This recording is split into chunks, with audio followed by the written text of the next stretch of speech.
In breaking news, the Reserve Bank has increased the cash rate by 25 basis points, taking it to 4.1%. This rate hike was widely expected by both markets and economists.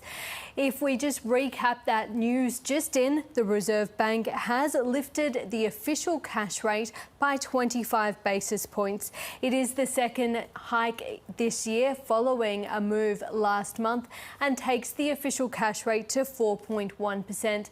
It reverses two of the rate cuts seen last year and takes the cash rate back to where it was in April 2025. The Reserve Bank didn't take rates as high as other developed nations in order to preserve gains in the jobs market, but it's now having to raise interest rates again as inflation stays outside its target band. It's almost certain that banks and lenders will pass on the 25 basis point increase to home borrowers, a third of households across the country, which will of course increase their mortgage repayments. So for anyone who has a $500,000 loan over a 25-year period, that will be a $76 a month increase. Going down to a $1 million mortgage, that would be $151 per month increase for those borrowers who have that loan size. Well, let's bring in Deputy Chief Economist at AMP, Diana Messina, who's standing by. Diana Messina, the Reserve Bank really wants to get on top of inflation. I think that was the main reason for the move today. I'm just quickly looking at their statement, and they said that inflation in the past few months has been a bit higher. We know that from the new monthly inflation figures. They also made a comment that the increases to inflation recently, and without spelling it out, high petrol prices in the past 3 weeks have increased inflation expectations.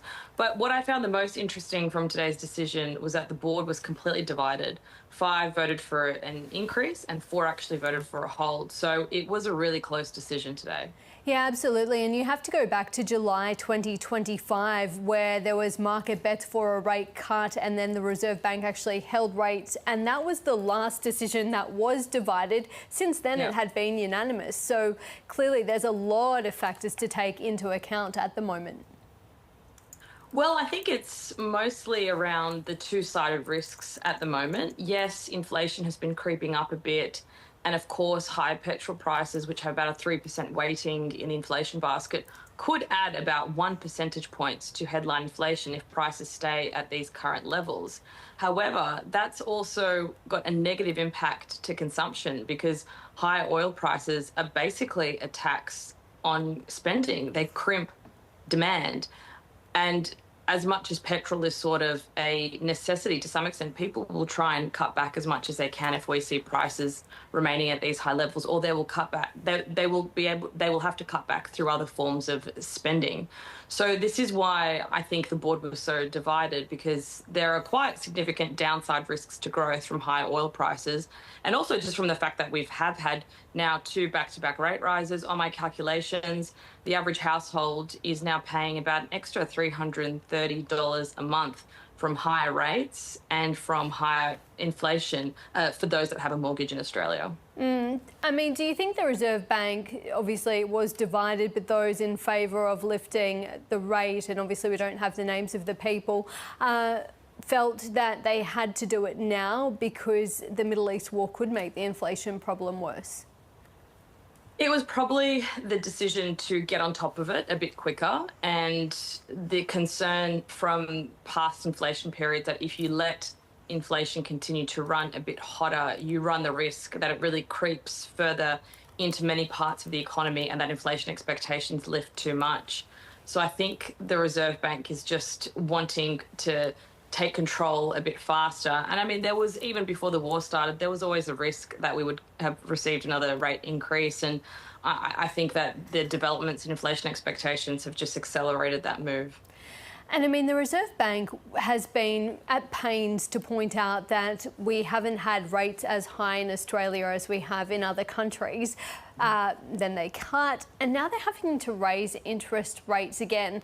Given that inflation has been out of their target band for the bulk of that time, do you think now they're just more cognizant of the risk of inflation getting out of control? Yeah, I think that that's right. Australia has been a bit of an outlier in inflation in the past 6 months or so. Most other of our peers saw core inflation coming in at about 2.5% into the middle of last year and then further into 2025, whereas we had this slowing in prices and then this tick up again around the middle of last year. And that is really the concern here, that we have a lot of core services prices here, including, and then also accounting for increasing housing prices like rents and construction costs, that have led to this situation where core inflation is more like 3.5%, well above 2.5%, which is what they're targeting at the moment. And most other countries have it well under 3% at the moment. Well, the market ahead of this decision was pricing in another 2 rate hikes from here. What's your view? At this stage, we expect no changes to interest rates, and that's basically because of this dampening demand impact that we see from higher interest rates, higher inflation, and the destruction to real wages growth. But it really depends on the monthly inflation figures from here. If we get the monthly inflation data continuing to surprise higher, if we don't see the numbers indicating that we're going to see a slowing in underlying inflation, let's assume that it stays at 3.5%, then unfortunately we're going to see another rate rise from here. But our base case is that we do see a slowing in inflation. At least that's what our forecasts are telling us right now. And even despite the increases to headline inflation from high oil prices, we still think that underlying inflation is going to slow. But it does depend on how the data tracks, and also the labour market figures are really key. If we see an increase to the unemployment rate over a consecutive number of months, I think that would push the Reserve Bank to be a bit cautious about raising rates again. Do you think in order to get inflation down, it's going to have to come at the expense of the jobs market? Hopefully not. And I think this is what they're trying to achieve by acting quickly on elevated inflation at a time that the labour market is still strong. And the labour market is in really good shape. The unemployment rates are 4.1%. We have had a slowing in wages growth as well. We have had a slowing in employment growth, but the unemployment rate is still really low. And that's great news for consumers, because despite these higher high costs at the moment, people are still employed, and that's key. So unless the labour market tilts, I think that the Reserve Bank will try and keep rates unchanged from here. And of course, there are so many factors given the domestic picture and also the uncertainty offshore. I mean, how do you think the Reserve Bank is going to approach it from here in a global economy that's so uncertain? Well, I think like most economists, sort of going day by day and seeing, looking at the trackers to see how the issues are progressing. I mean, we can sort of see the impact to oil supply on a daily basis now. We can see how many oil tankers are passing through the Strait of Hormuz, that key passageway that Iran is controlling. So we can see if the supply of oil is being really constrained. We can see the number of missile attacks that are going on in the Middle East. So there are quite a lot of daily indicators that we can track. If we can see that this is going to only last a few more weeks, I think that would make the Reserve Bank a lot more comfortable. But again, at the same time, it is really focusing on that domestic data picture, because a lot of the inflation that we have had in the second half of last year obviously had nothing to do with the war in the Middle East. They're domestically driven impacts that are going on. So it's just going to be important to see how that monthly data comes in. Diana Messina, thank you so much for your time. Thanks, Alicia. And Rose, Diana Messina thinking that the Reserve Bank has gotten ahead of the inflation picture here, will probably stay on hold and let it play out in the economy. But really interesting that this is the first divided decision among the board since July last year, for voting to leave the cash rate on hold, 5 just winning out to get the cash rate higher. Really interesting. It was such a close call, isn't it? Let's go back to our business correspondent, David Taylor, who's at the Reserve Bank. Hi again, David. So rate hike of 25 basis points, as many economists had expected. You've had a chance to have a good look at that statement that the Reserve releases with its decision. What are the main takeaways? Well, Ros, as Diana Messina pointed out, the board was split, which is interesting because we've got forecasts both from economists and Treasury saying that if the war in Iran continues and the oil price stays at the current level of $100 a barrel plus, then that will put significant upward pressure on inflation, upwards of sort of 4.5–5%. Now, if you add that to the already existing inflation problem that the Reserve Bank had. It's very difficult to get inflation back down to its target of 2.5%, remembering that's in the middle of its target band of between 2 and 3%. So what the statement is saying is interesting, because there's a slight contradiction here. The board has been split. It hasn't. The RBA hasn't decided to raise by anything more than 1/4 percentage point. The board has been split, but towards the back end of the statement, the bank makes it very clear that there are three elements to this increase, this hike in rates. The first is, as Diana Musina correctly pointed out, worried about the labour market. Now, you're not worried about people being in jobs, of course, and the Reserve Bank's mandate, equal mandate, is to make sure that as many Australians can have a job as possible. But they are still worried about the tight labour market because it puts money in people's pockets and then people spend that money. So no one wants to see anyone out of work, but the Reserve Bank is becoming a little bit uncomfortable with how tight the labour market is remaining. It's putting upwards pressure on inflation. The second point to make, really crucially, is the same point the Reserve Bank's been making for some time now, in that there are capacity constraints within the economy. Now, a lot of people might not know what that means, but it simply means that there's a lot of demand in the economy, and the supply in the economy, the capacity of the economy to meet that demand, is becoming tighter and tighter and tighter. And Economics 101 tells you that when it's really tight, when there's too much money chasing too few goods, then prices go up. So a tight labour market, capacity constraints continue. But then the third punch comes towards the end, where the Reserve Bank says that, and I'll just actually read it out because it's so important, that the developments in the Middle East remain highly uncertain, but Ros, under a wide range of possible scenarios, could add to global and domestic inflation. So you already had a little bit of a hawkish Reserve Bank saying the labour market's too tight, there are capacity constraints in the economy, too much demand. Add to that, under a wide range of scenarios, they can see the war in Iran further adding to inflation, which tells me, with the greatest respect to AMP, that this is probably the first of 3 interest rate hikes. OK, let's go back to Alicia Barry for a check of the markets. What have they made of this?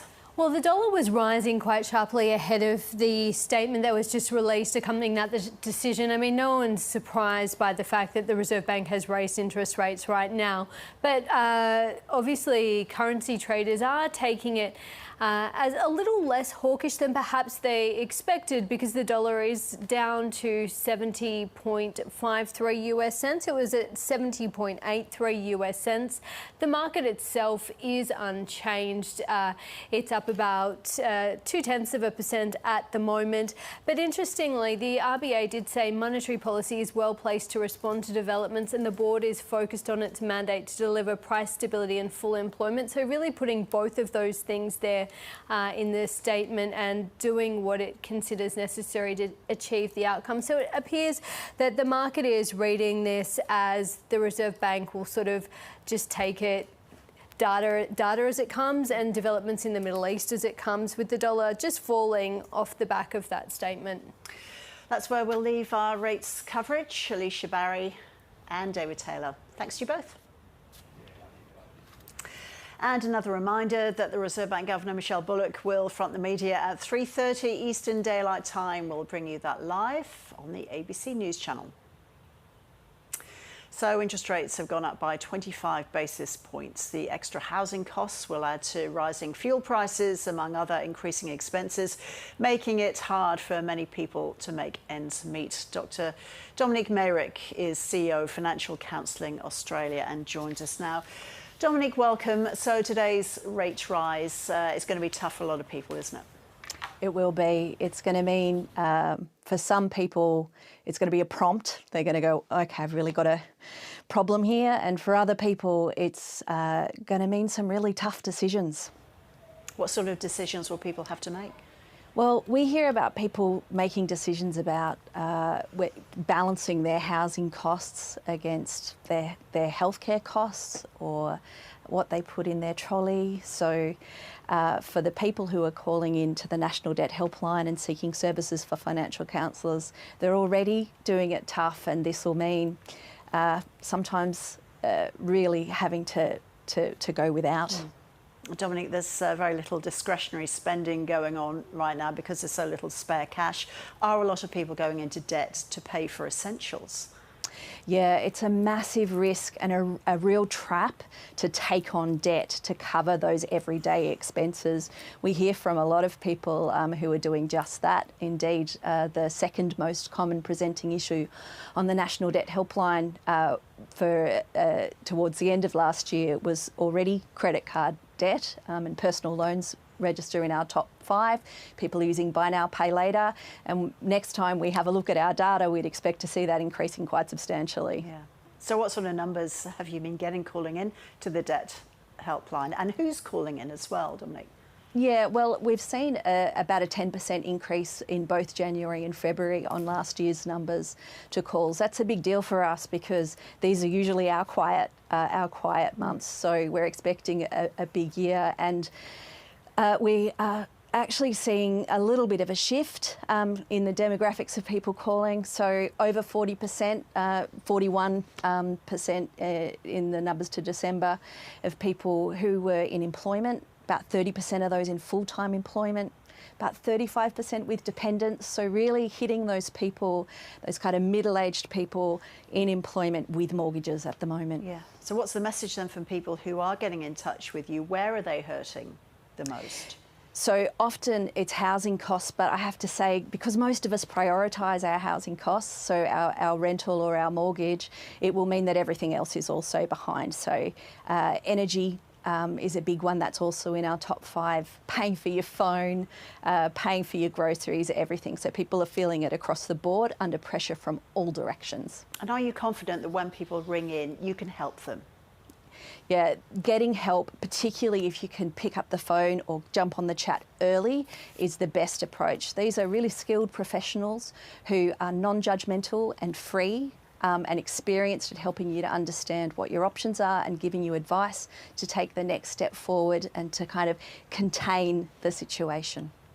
Dominic Merrick, thank you so much for joining us today. My pleasure, thank you.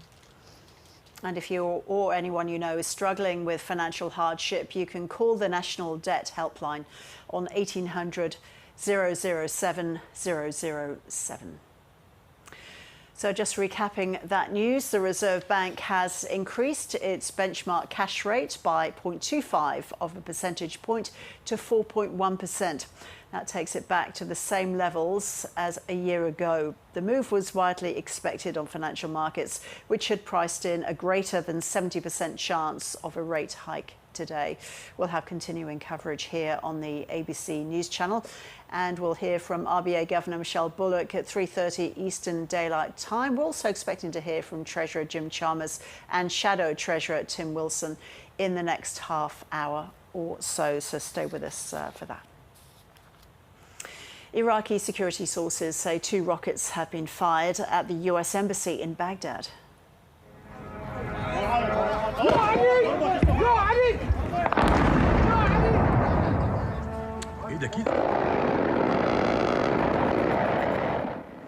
They've described it as the most intense assault since the attacks began, with at least 5 drones used.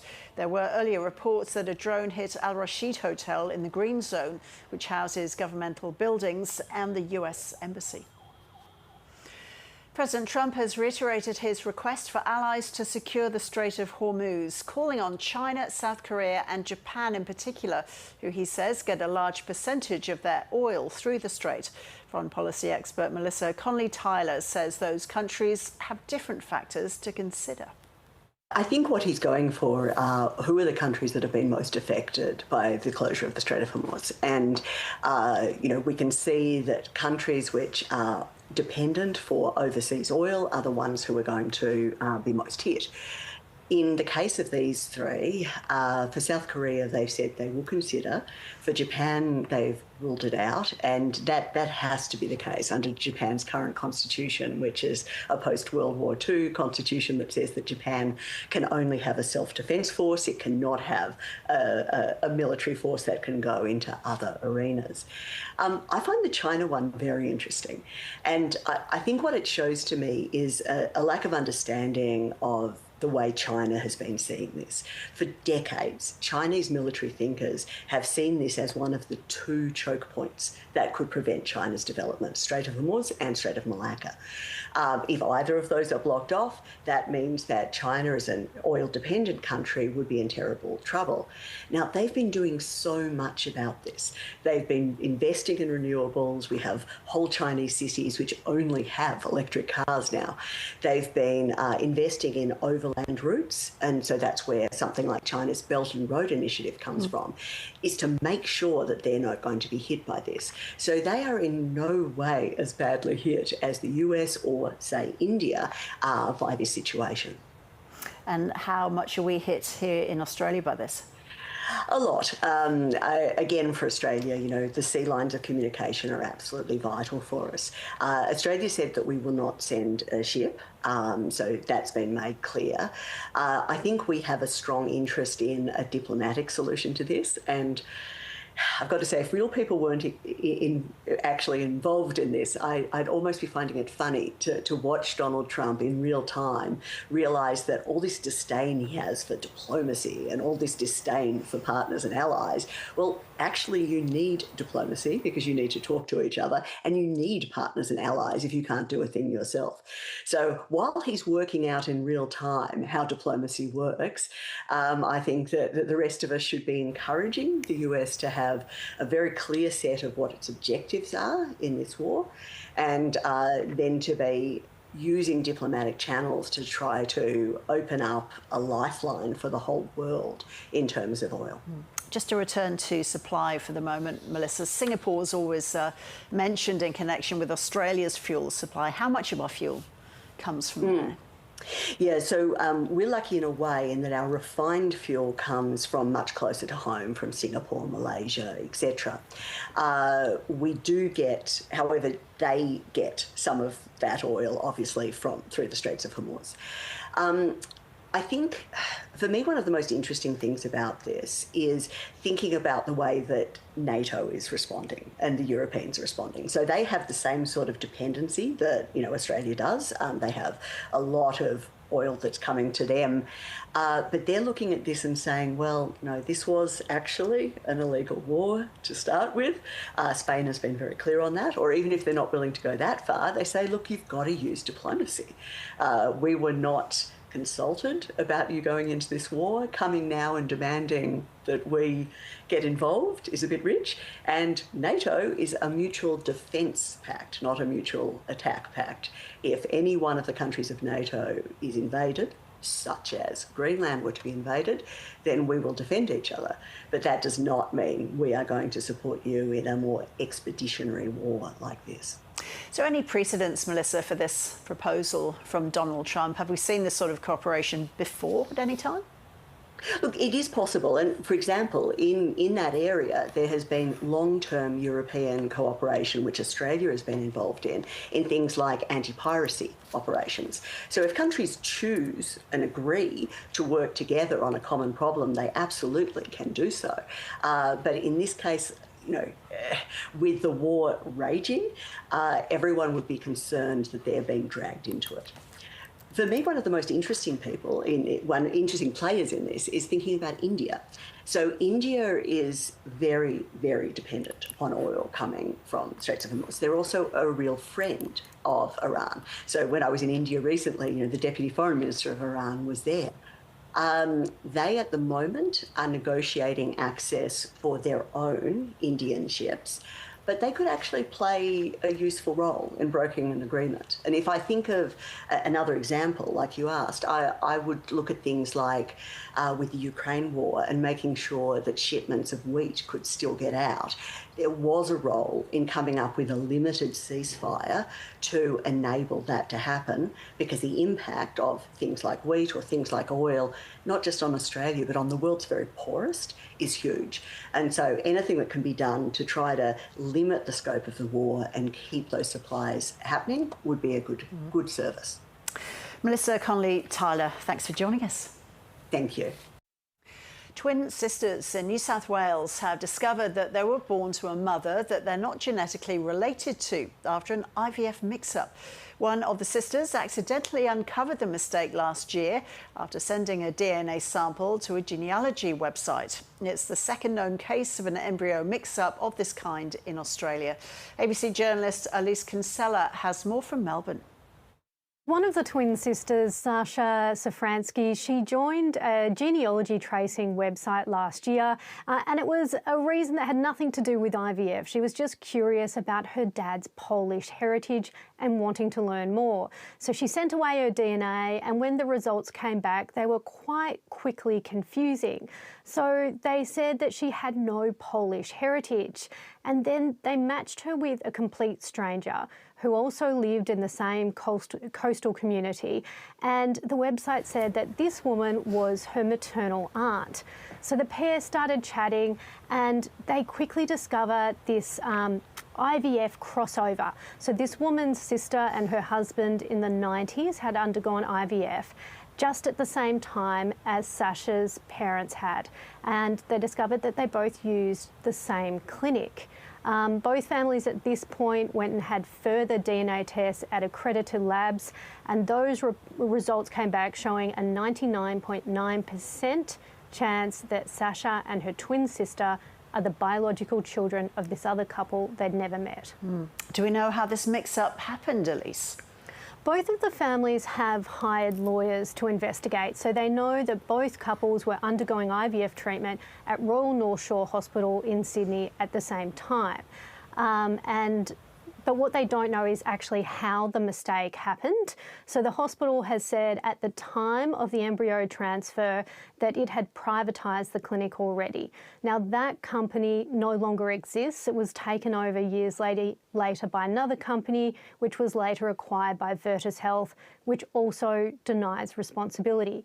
And so for Penny Safransky, who is Sasha's mum, there's a sense of not having any answers about a problem that she never had any inkling about.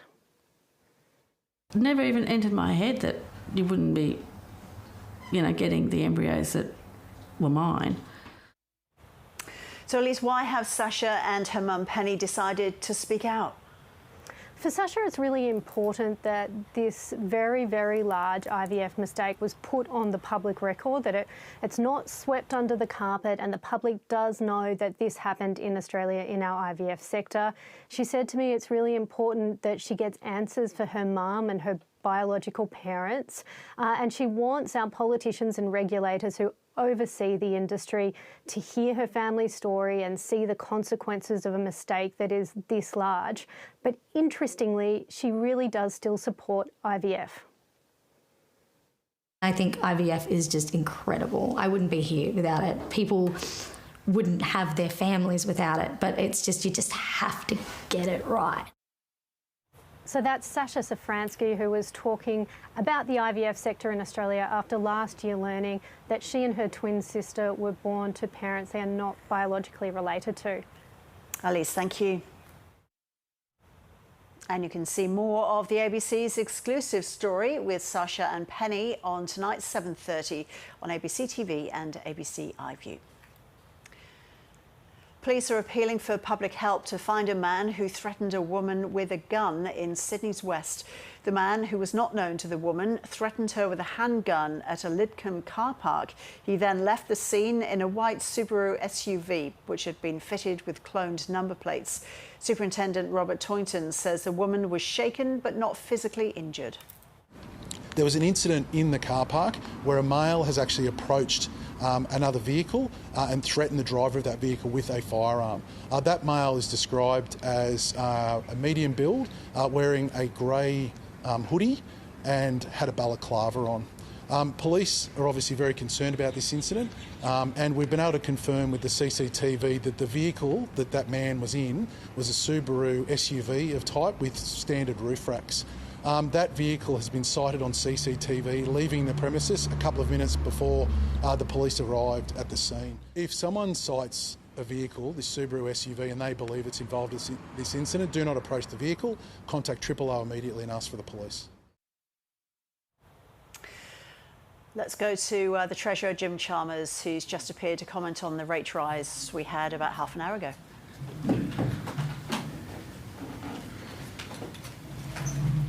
Okay, we're good to go. Okay, as you know, the Reserve Bank decided to increase interest rates to 4.1% today. You can see in the statement that it was a close vote and it was a close call, and I think that reflects the uncertainty that we're seeing in the global economy, and the statement refers to risks in both directions in that regard. This is obviously not the decision that lots of Australians were hoping for. It's not a surprising decision, but that doesn't make it any easier for millions of Australians with a mortgage. We've got an inflation challenge in our economy already, and developments in the Middle East are making that worse. The impacts of what we're seeing in that part of the world are already substantial, but we don't know yet how enduring those very substantial economic pressures will be. It depends very heavily on how long the conflict in the Middle East continues for. At a time of great uncertainty, this will put additional pressure on people. We're not just acknowledging that, we're not just acknowledging those pressures, we're acting on them as well. We're working very hard on the issues in fuel markets and questions of resilience more broadly. We're cutting taxes and rolling out cost of living help to take some of the pressure off people where we can. We've strengthened the budget over the course of the last 3.5 years, and there will be more of that in May. These global risks are very substantial. We're not immune from them, but we are better placed than most to deal with them. And I'll have a bit more to say about that in the main pre-budget speech that I'm giving on Thursday in Melbourne. But the main point from this decision is that we know we had an inflation challenge already in our economy. Developments in the Middle East are already making that challenge harder rather than easier. And the Reserve Bank Board has taken this decision independently today to increase interest rates in the face of those pressures, but also this very substantial global economic volatility and uncertainty. I wanted to just say something about the ACCC meeting today, and then happy to take your questions. The suppliers and the retailers have been hauled in today by the ACCC to explain themselves, and that's a good thing. I spoke to the chair of the ACCC this afternoon after the meeting. They have, or they are about to, issue their own statement about the discussions, and so I would refer you to that statement for a detailed summary of the discussions that Gina led with the suppliers and the retailers and the automotive groups as well. The ACCC has the powers that they need to crack down on any dodgy behaviour in these markets. We've increased surveillance. We will be increasing penalties in the legislation that I look to introduce to the Parliament next week. Once we get the agreement of the states, we're also making it easier to coordinate fuel for regional communities in particular. Our message, once again, is very simple. Suppliers and retailers must not treat motorists as mugs. They are on notice. If they do the wrong thing, the ACCC will throw the book at them. Another important part of the conversations today with the ACCC was around supply, which is obviously a big focus of the government and the government's work as well.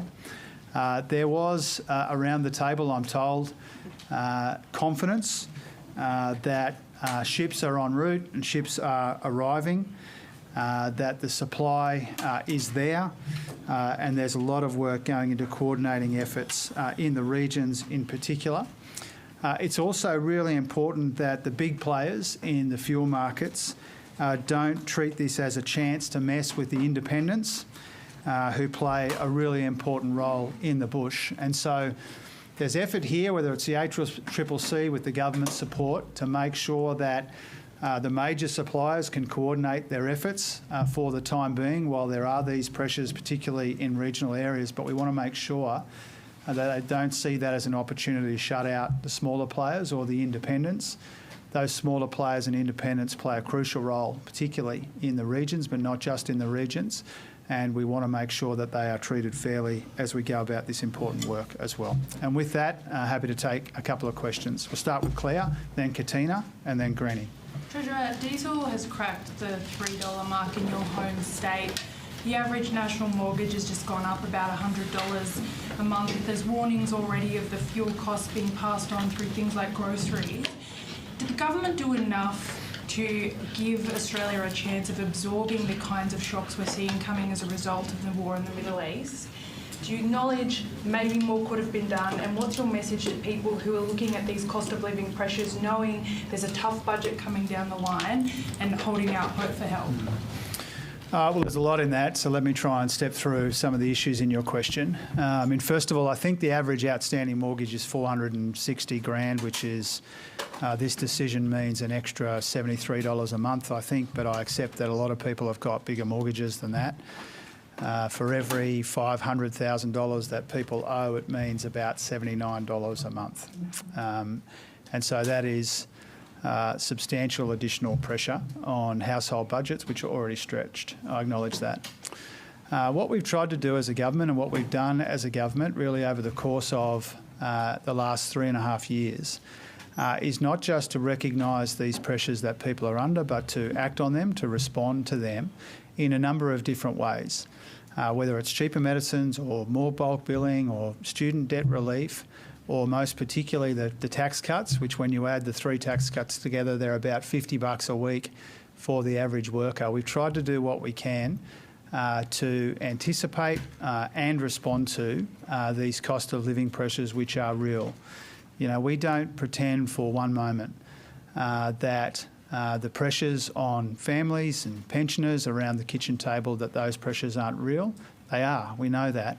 But more than acknowledge that, we're acting on it. And so we say to Australians around the country who are hearing about this news of an interest rate increase, who are dealing with some of these global pressures at the petrol bowser, that we know that those pressures are real and that we will do what we responsibly can to respond to them. That's been the approach we've taken over the first 3.5 years, and it will be the approach that we continue to take. Katina, then Andrew, and then Anna. Thanks, Treasurer. We're about to see the Senate committee report on capital gains tax. How closely will you be reading that to see where the Greens are starting from in terms of negotiating with them over your proposals that'll be in the budget? Oh, we expect to see that report as you do, you know, this parliamentary committee has been conducted in the usual pretty public way, and so I think we can anticipate some of the conclusions that the other parties will reach based on some of the evidence that was provided to the committee. No doubt the committee's made a range of findings. We'll consider those in the usual way. As part of our broader work, we try and engage with these committees in the most respectful way that we can. But these decisions ultimately get taken by the Cabinet, not by parliamentary committees. And when it comes to budgets, they're usually finalised closer to May than the middle of March. And so obviously I'll be briefed on the contents of the parliamentary committee's report. It will no doubt identify some issues which are familiar to us, including some of the facts which I've been presenting in the tax expenditures and insight statement that I substantially revamped and upgraded. But I'll read it, of course I will. I've said that the government's policies haven't changed in this area. Any further steps would be a matter for the Cabinet. We'll go Andrew, then Anna, come back here, and we'll go up the back, then we'll come to Matthew. Treasurer, I'm conscious that we've got the Governor up at 3:30, so I'll try and be swifter. Treasurer, the markets had largely factored in a rate hike this month before the war. They're already factoring in a rate hike in the May meeting. What cost of living measures are you now contemplating in the budget, given fuel excise cuts have been ruled out? And what about government spending? How serious are you looking at that? Well, a couple of things about that. I mean, first of all, I think I said on Andrew Clennell's show on Sunday, I think the expectations of a rate hike at this meeting were about 1 in 10 before hostilities in the Middle East, and they became about 2 in 3, I think, from memory, in the lead up to the meeting. And, I mean, the bank's made clear, and I've made clear, that there are inflationary pressures already. Middle East added to those pressures, and so Governor Bullock can talk through those things, but clearly the bank is responding to both and not just one or other, not just the Iran situation, but the pre and post-Iran situation, including what's happening in petrol markets. When it comes to cost of living relief, we're already rolling it out. Tax cuts, cheaper medicines, more bulk billing, student debt relief, all of the things that you are familiar with. We've engineered a bit of a shift from those temporary cost of living measures to something more enduring and more permanent, including in the wages system. And so always we take into consideration the pressures on people, the economic circumstances and the fiscal circumstances. And that's the approach that we will continue to take. Now, on government spending, obviously my opposite number will tell all kinds of lies about this in the course of the rest of the day, but I refer you to the statement. The statement, when it comes to government spending, says growth in private demand strengthened substantially more than was expected in mid-2025, and that in the statement is why they attribute the higher capacity pressures towards the end of last year. That's the way that I've described it as well. I'm going to get into this in some detail on Thursday at the Australian Business Economists because that's an important factor in these considerations and in the government's work. I've said, and I meant it when I said there'll be more savings in the budget in May. Treasurer, what's your message to the Trump administration about the economic impacts of pursuing this war further? And will you have to change your budget settings to set aside more for defence into the future, given the US is already calling on allies to provide more help? Yeah, again, a couple of elements of that. I mean, first of all, I'm not going to give free advice to the Trump administration on their conduct of this conflict. You don't have any view on whether or not the economic impacts on key allies should be taken into consideration? Well, the economic impacts are substantial, not just on us, but on other countries around the world. And the key thing that will determine just how tough those consequences are will be how long the war continues for. But I'm not going to personalise that as free advice for President Trump. And now I've forgotten the other part of your question. Are you going to have to increase defence spending, change the budget settings? The US is already asking allies for more. Well, we're big and enthusiastic investors in defence. We've already quite significantly increased funding for defence. We keep that under more or less constant review.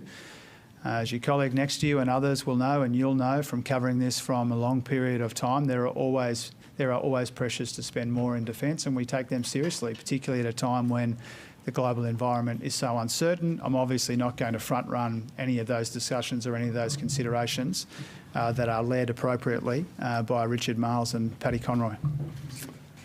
Treasurer. I almost missed you then. No, I appreciate it. I was trying to delay my answer so I could wait till you finished talking to Claire. Sorry. Thank you, Treasurer. C has said today, after the meeting, it's urging petrol retailers to be open and honest about it. Can you confirm at this point that no actions have been taken so far in relation to price gouging? Have you taken any? Well, these are relatively new developments. We're only talking about the course of the last fortnight or so. And when it comes to the new penalties, the doubling to $100 million, we have to legislate that. And before we legislate it, we've got to consult the states. And so we're doing that as quickly as we can. Under the old regime, there have been penalties issued. I think I've given the example before of the $16 million fine that Mobil had to wear for misleading their customers. That's a bit of an indication of the sorts of powers and the magnitude of the sorts of fines that the ACCC is able to issue. The other thing that we changed was we made it possible for the ACCC to issue on-the-spot fines. So some go through the court system, some are on-the-spot fines. There's a good example in Mobil's case of a fine from not that long ago, I think last month. But in terms of the new regime, we'll try and get that through the Parliament as soon as we can. Yeah. Rosie, then Ron, and then over to Matthew. Could any tax reform that becomes a fiscal drag on the economy help the RBA slow down inflation? And just following the ACCC meeting, is it now your judgment that there has been dodgy behaviour from petrol companies? First of all, my answer to that is conceptually, but that's not really the way that we've been coming at these questions around tax reform. The three key priorities in tax reform is fairness in intergenerational terms and for workers, number one.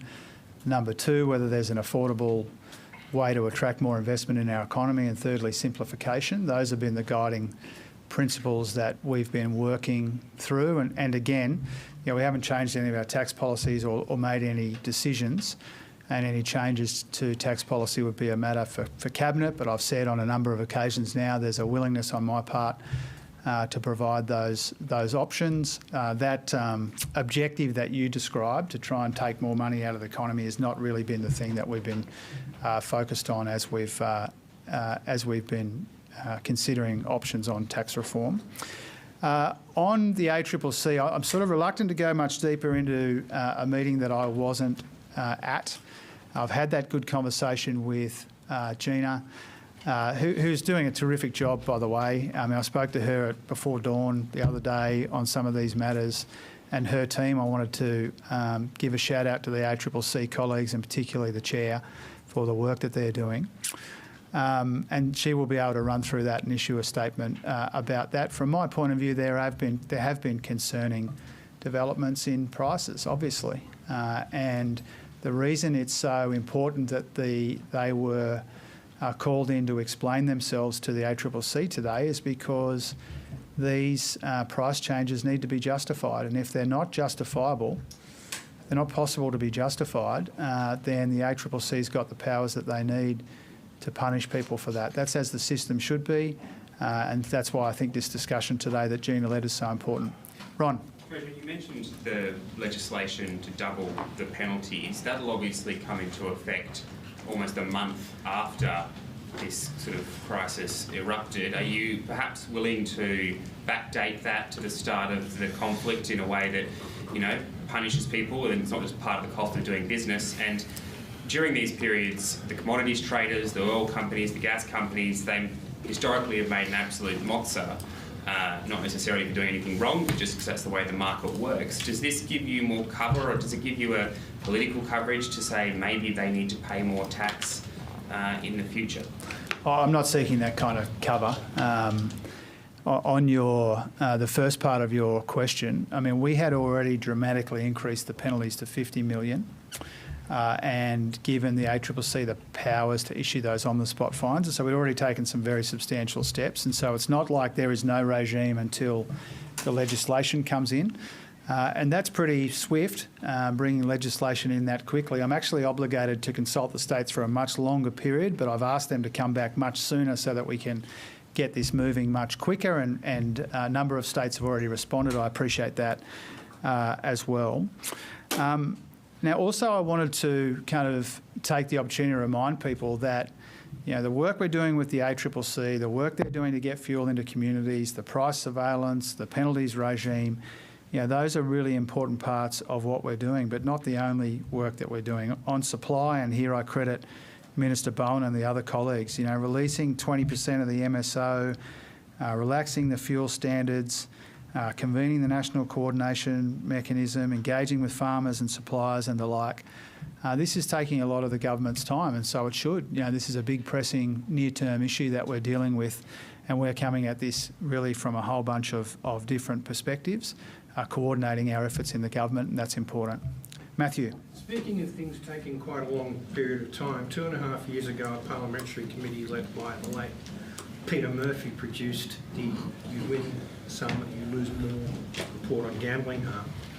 Why is the government, when is the government going to respond to this very important report, doing that committee the courtesy of a response, plus the people of Australia on your own backbench? When?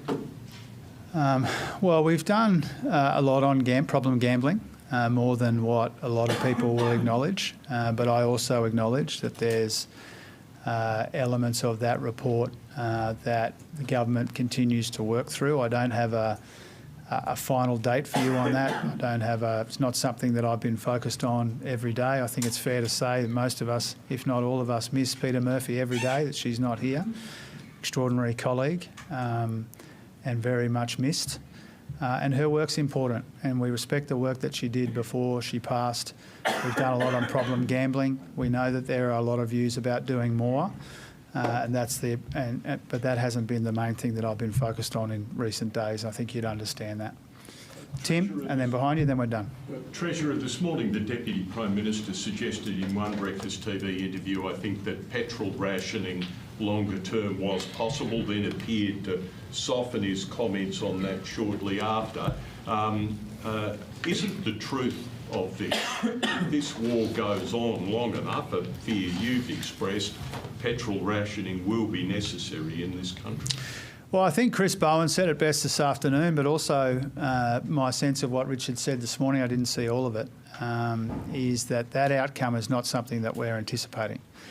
Now, obviously, there's a lot of volatility and unpredictability in how this plays out through the coming weeks and months, but that outcome is not something that we're anticipating, and that's something that Chris... Nor could rule out. Well, I mean, as always, you monitor the situation, especially when things are as volatile and unpredictable as they are. But it's not an outcome that we're anticipating. In fact, if you think about the confidence that was expressed to the ACCC today at their meeting that they had, you know, the ships are en route, ships are arriving.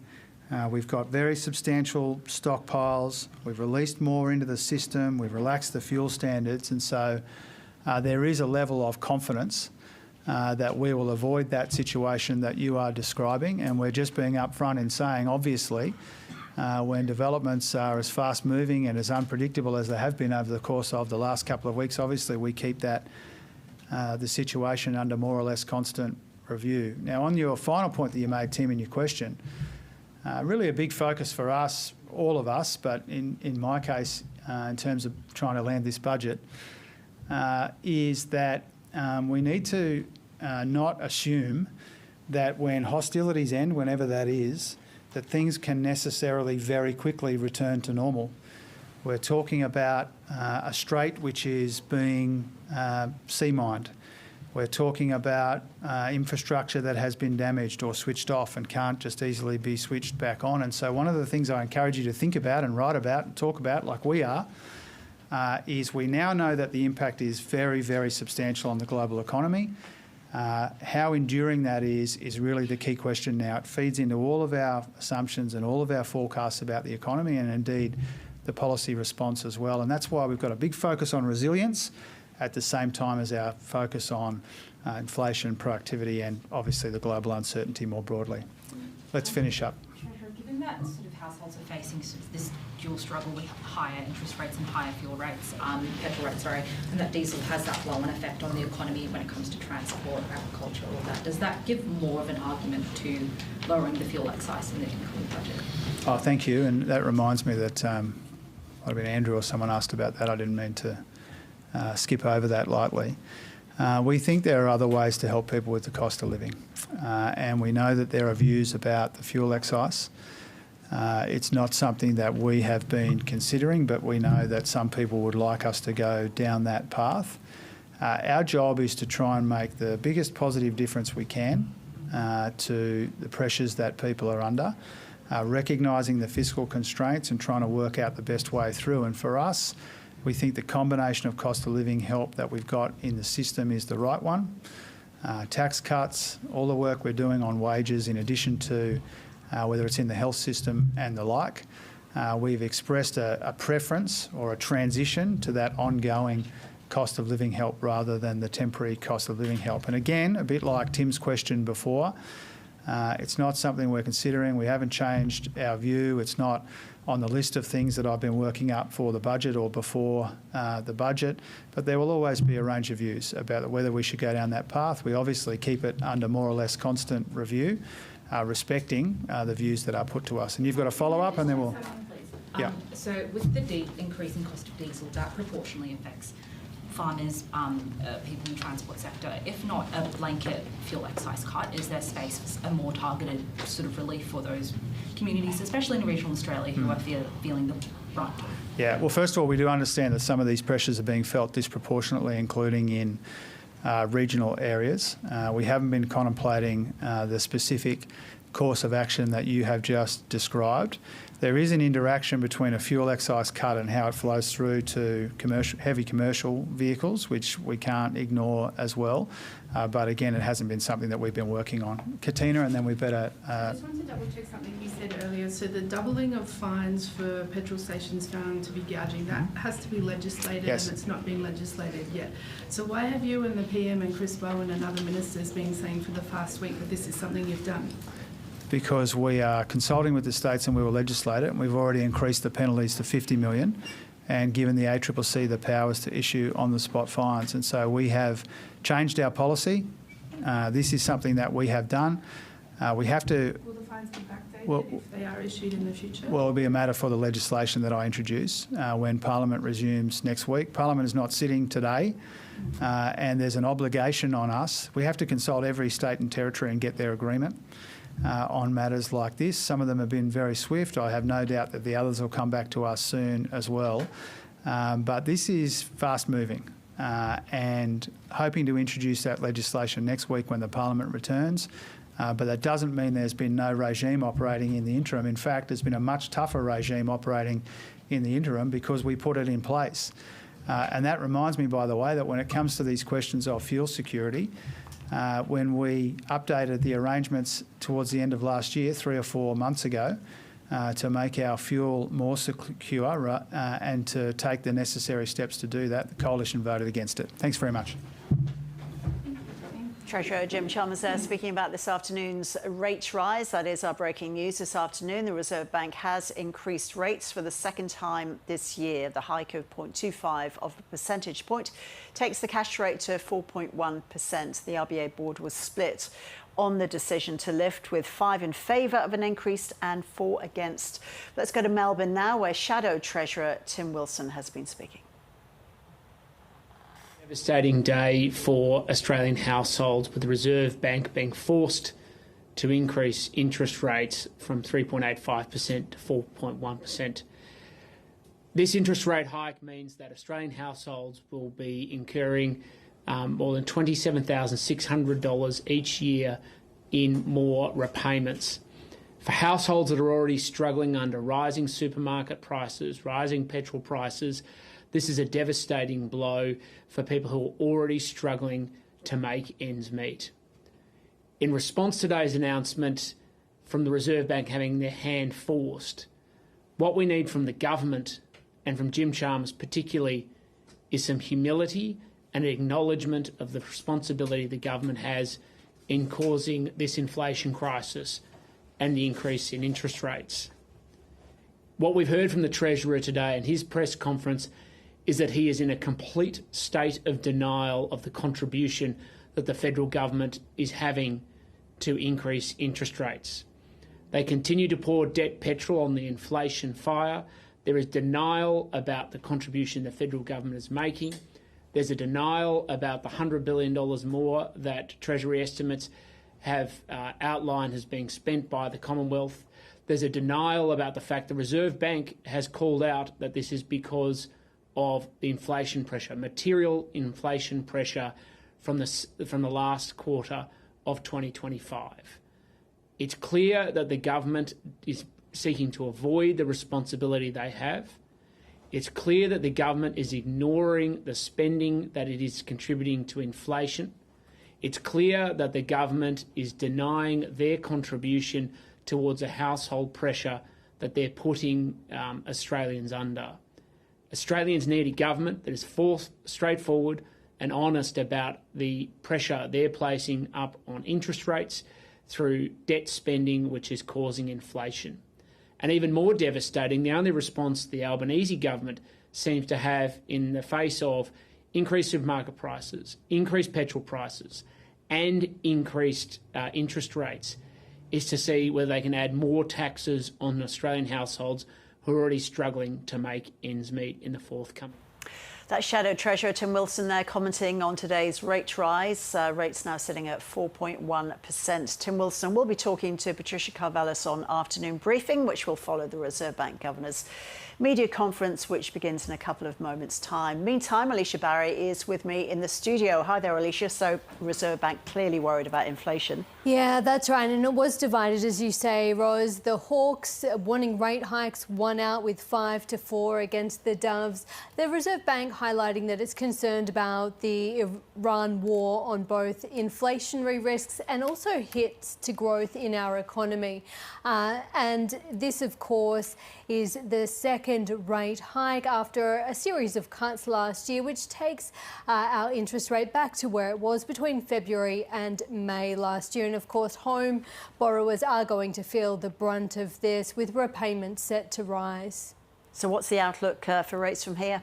Well, I've spoken to Diana Messina directly after the decision. She thinks that the Reserve Bank is trying to get ahead of the inflation picture and will be in wait-and-see mode from here with no further hikes expected. But markets have wound back their expectations for rate hikes, with now just a 30% chance of a rate increase priced in at the next meeting in May. Alicia, thank you. Let's go to the Reserve Bank Governor, Michelle Bullock, who's holding her usual post-meeting media conference in Sydney. We've seen since the February meeting has shown that the economy grew faster than its potential growth rate over the second half of last year.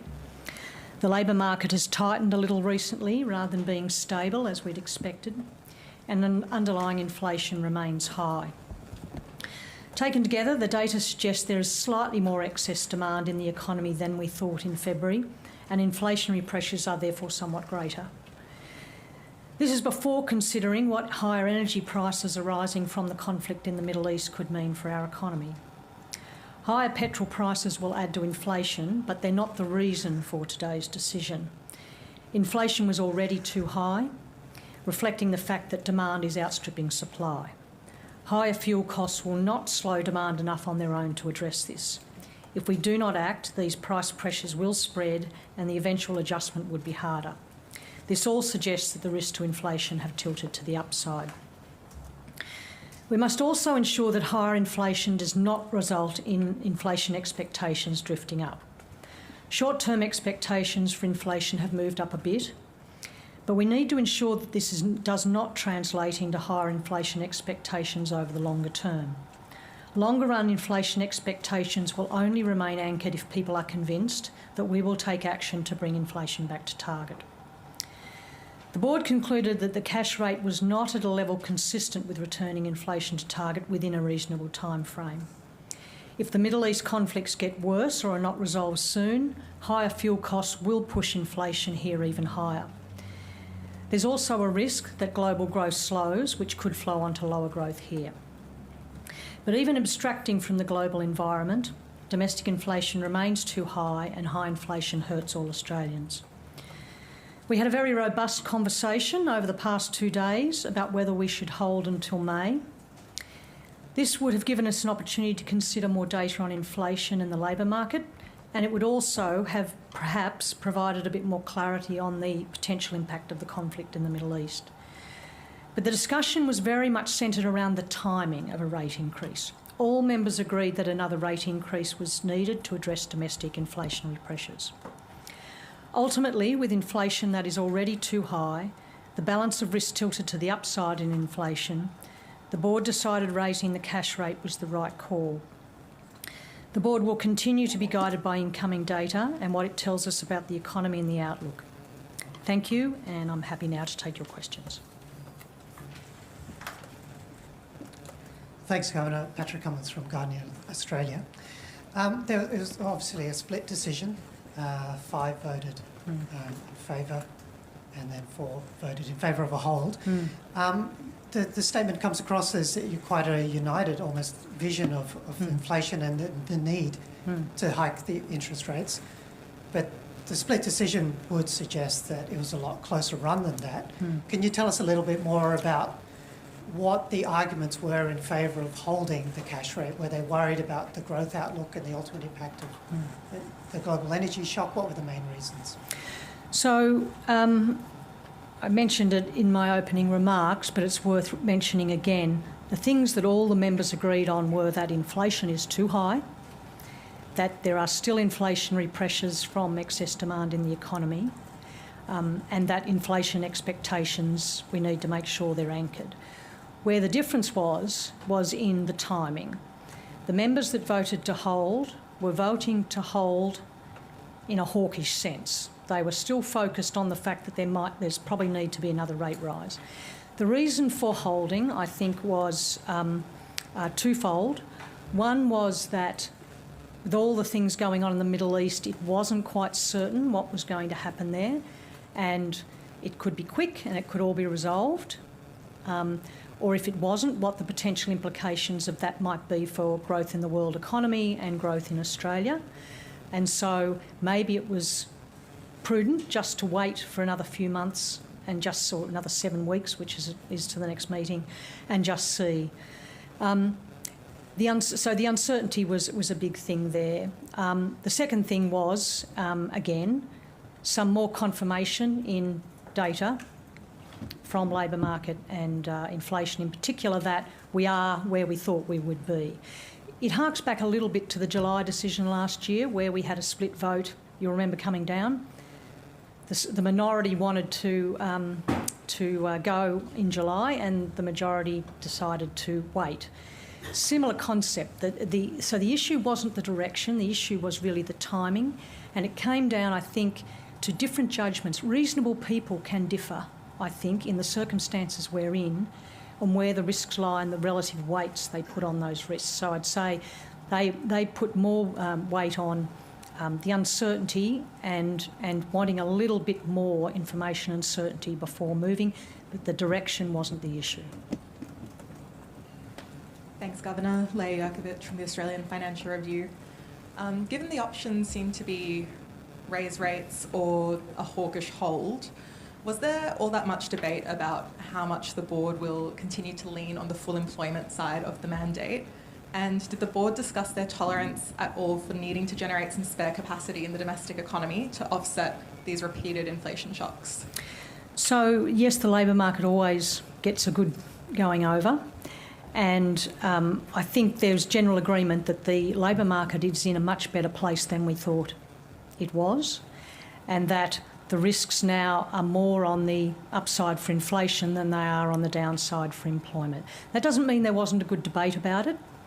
There was. And the board's strategy has still not changed. The board's strategy is still to try and bring inflation back without excess employment. Try to maintain as many of the gains as we can in employment. We don't want to see a recession or a large rise in unemployment if we can avoid it. That's part of our dual mandate. So it was considered, but at the moment the risks just tip more to the inflation side, given the position that the labour market is currently in. Governor John Rolfe from the Telegraph and Herald Sun. Petrol is up about $40 a tank. Last month the Reserve pushed up the cost of the average mortgage by about $110 a month, another $110 a month now. It's difficult to give up the commute. It's difficult, no one wants to give up their mortgage. What do you suggest that households cut? Well, let me first say, John, that I understand that this is tough news for people with mortgages. I understand that.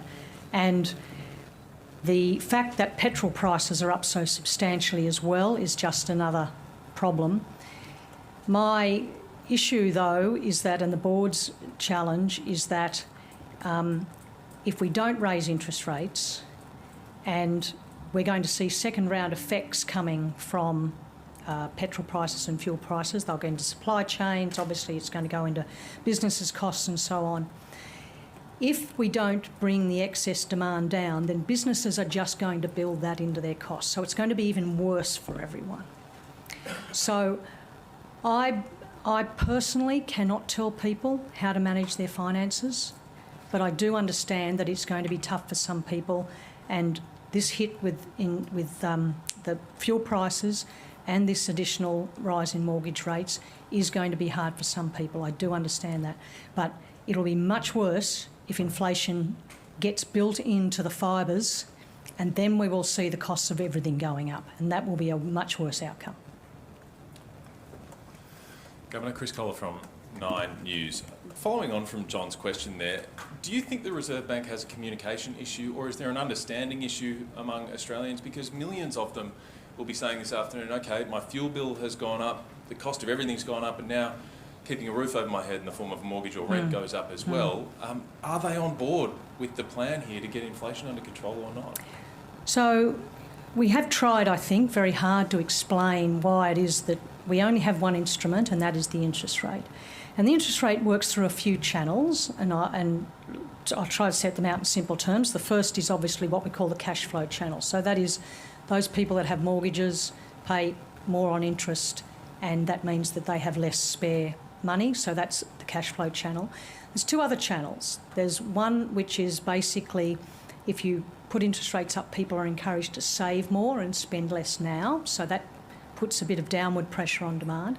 And the third and quite important channel is the exchange rate. And as the exchange rate rises, it puts downward pressure on inflation. It makes imports cheaper. People tend to buy imported goods rather than domestic, and so it puts less pressure on the domestic side of things. So that's how I try to explain to people how the interest rate works its way through. Now, having said that, I understand that for people with mortgages, all they see is the cash flow, and it's tough. But, as I've said, and I said in response to John, you know, if we don't do what we think we need to do to bring inflation down, ultimately the outcome is worse for people. And people haven't seen high inflation up until 22 or so. People hadn't seen high inflation in decades.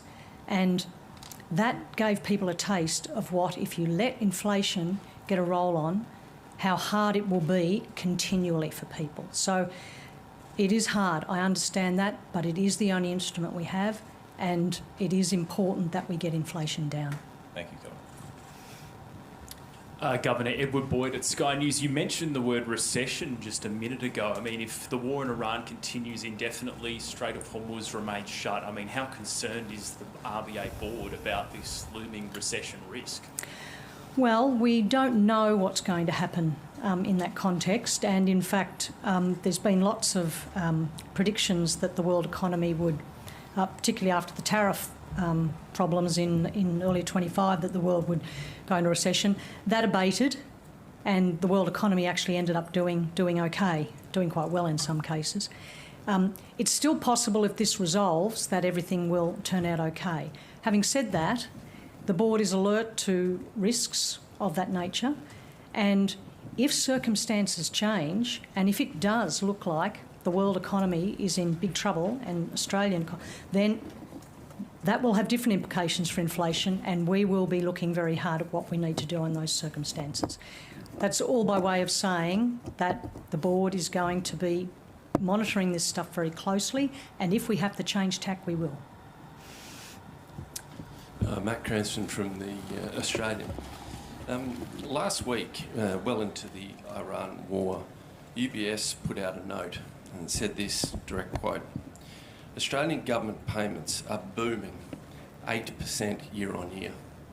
In an economy operating above potential, the RBA concedes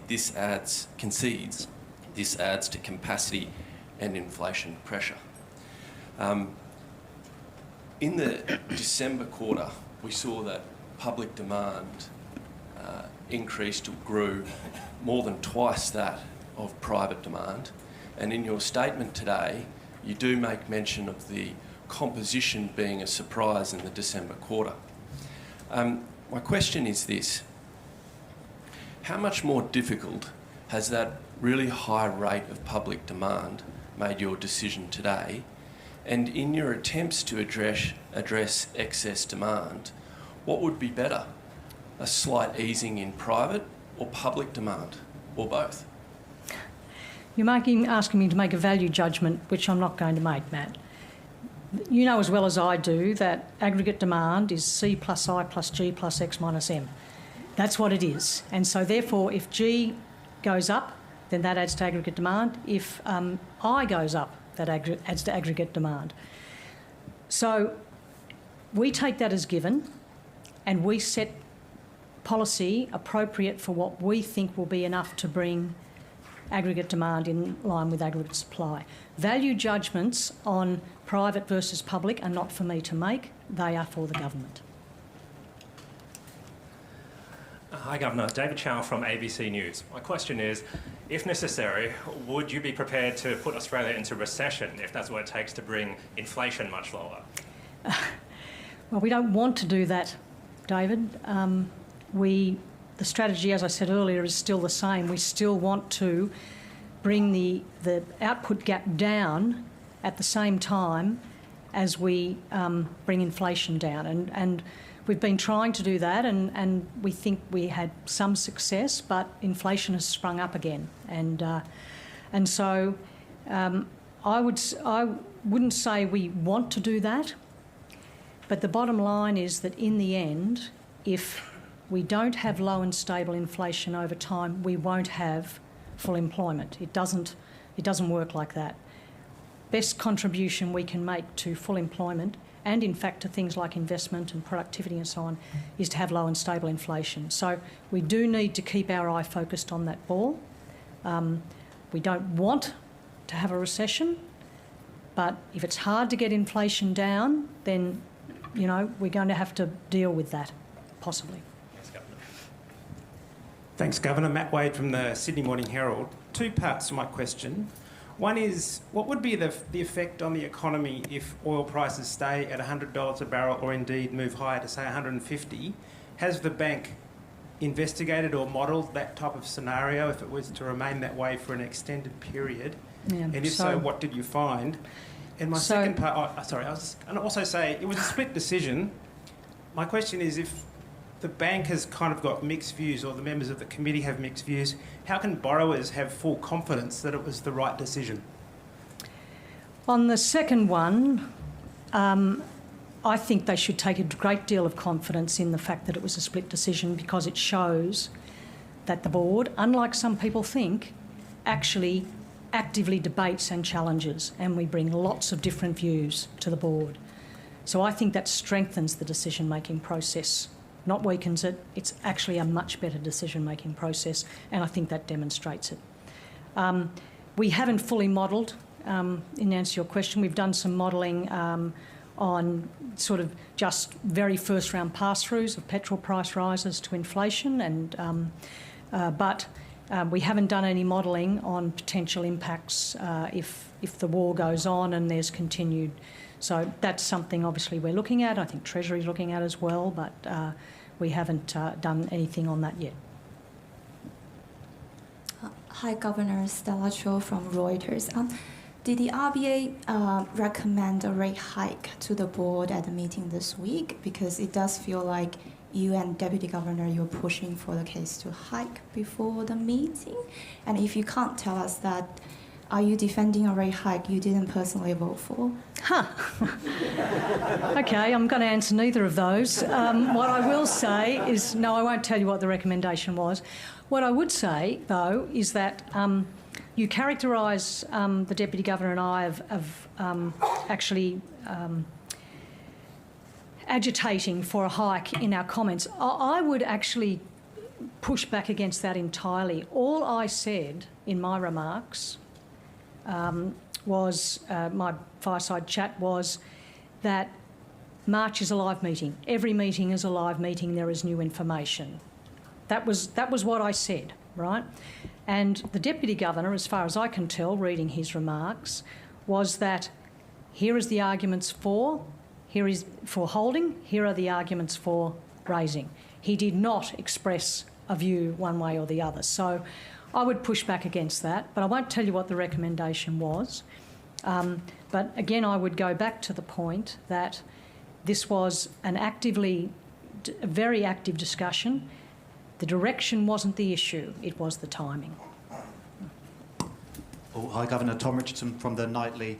You said in your comments earlier that the jobs market was perhaps tighter than you expected. You've lifted rates today, which might push unemployment up a little. And your own forecasts don't really have unemployment going above 4.6%, I think is the top in 2028. But recently we've seen a lot of job losses in the tech sector being linked to AI.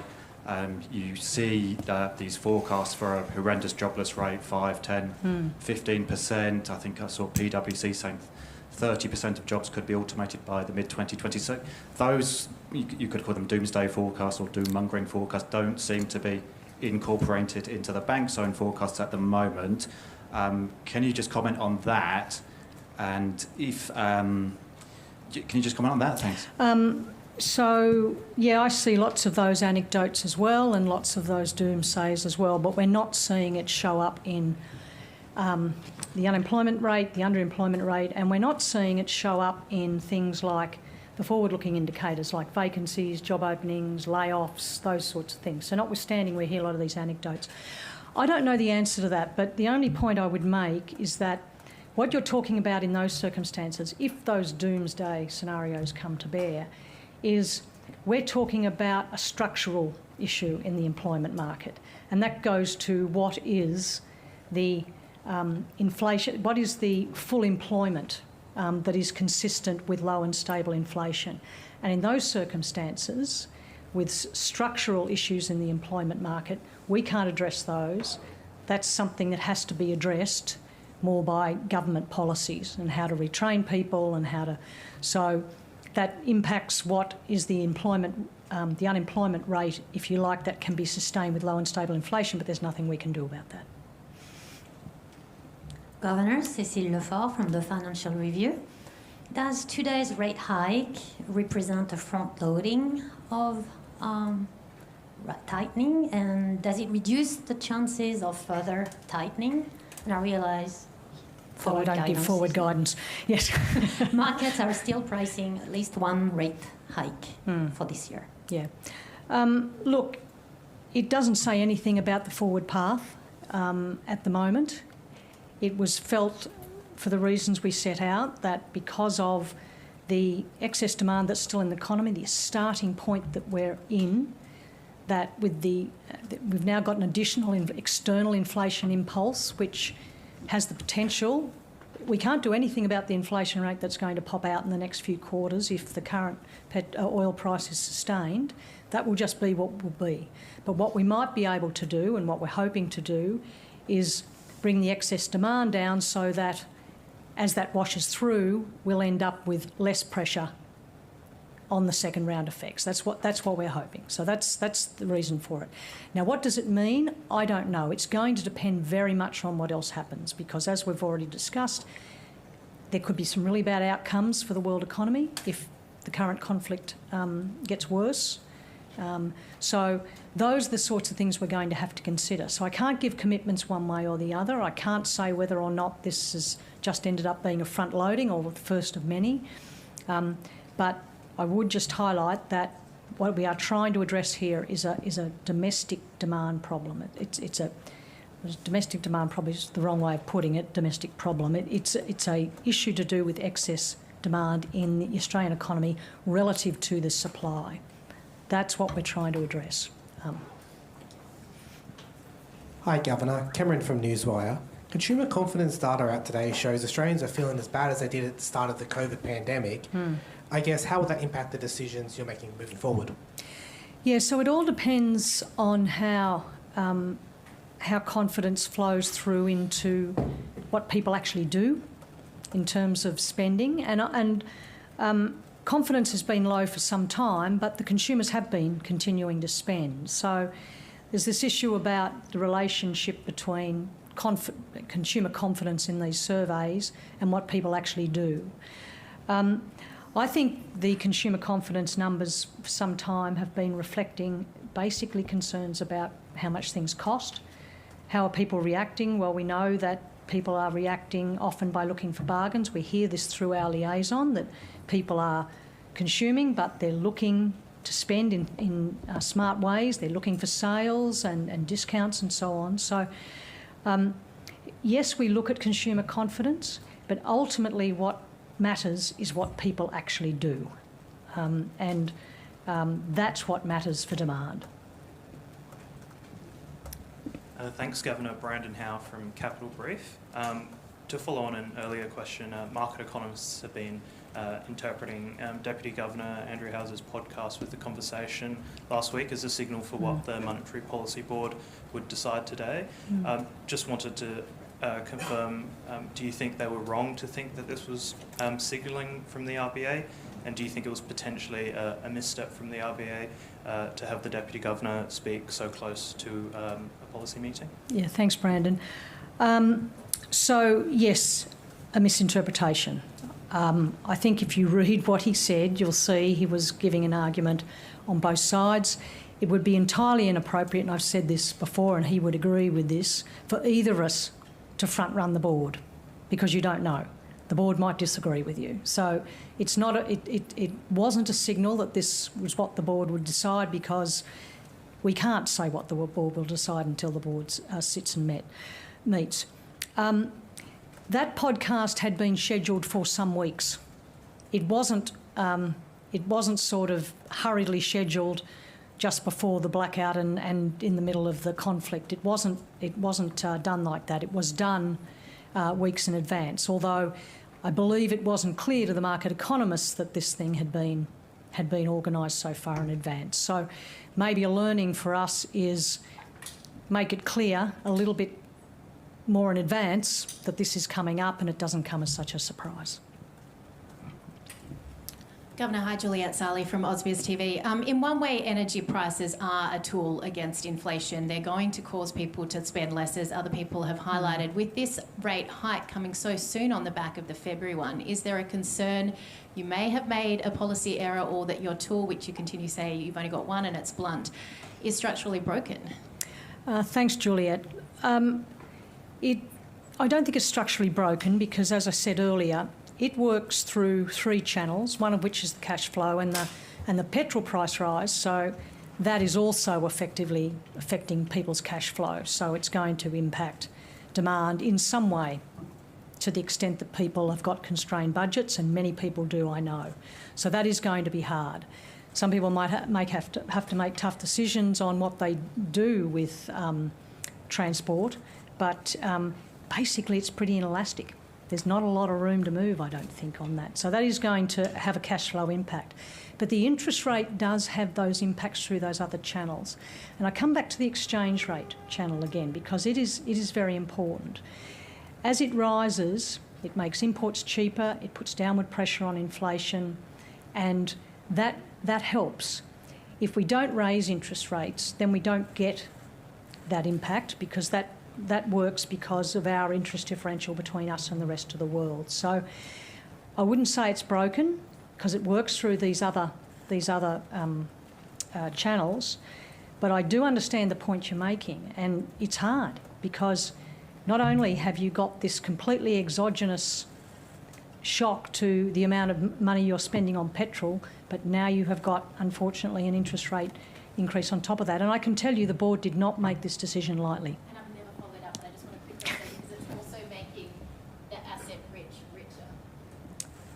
In terms of this is always the case, that there are distributional changes, and when interest rates are going down, I get lots of complaints from people who don't want to earn less, and then when interest rates are going up, I get the reverse.